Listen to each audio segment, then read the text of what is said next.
At least jalan. Sama. At least gua nggak pernah antar jemput cowok karena si cowoknya belum punya motor. At least nggak punya mantan tetanggaan terus kamu At least gue nggak pernah putus, nyambung putus lagi cepat.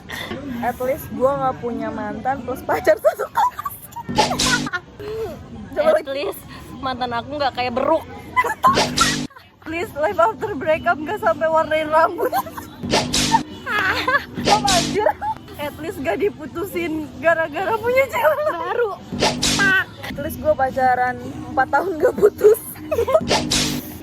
At least nggak diselingkuhin terus balikan lagi cepat. At least gue nggak bucin sama cowok tapi ternyata di belakang cowoknya main sama cowok lain. At least gue nggak punya cowok yang mukanya pendiam padahal ternyata genit ke cewek lain. At least gua dari dulu nggak pernah diintilin cowok lagi nongkrong. At least kalau gue udah putus nggak masih deket sama mamanya mantan. At least gak bohongin pacar supaya bisa main sama mamanya mantan.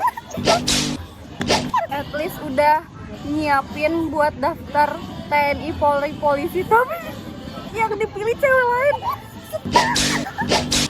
At least gue nggak putus gara-gara LDR cepat. At least mantan gue belum lamaran. At least gue nggak pernah mau sprasin cowok tapi dimaki-maki sama mamahnya. Cepat. At least nggak tiap dia pulang latihan bola ke rumah numpang mandi, Cetak. numpang makan. Cetak. Numpang tidur cetak. Udah kayak rumah sendiri cetak. Tapi putus cetak. Tapi dia milih cewek lain. Cetak. At least gue kalau berantem sama pacar nggak pernah gue gerowokan di kelas sampai teriak-teriak. Iya lagi. Banting-banting kursi, banting meja. Boy. At least gue nggak pernah kalau berantem sama cowok di kelas diem-dieman udah kayak patung.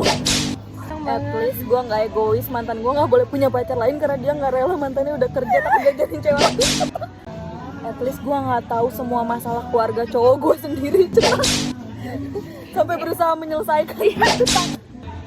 At least nggak punya mantan yang kalau ada orang baru, orang lamanya diputusin, dihilangin.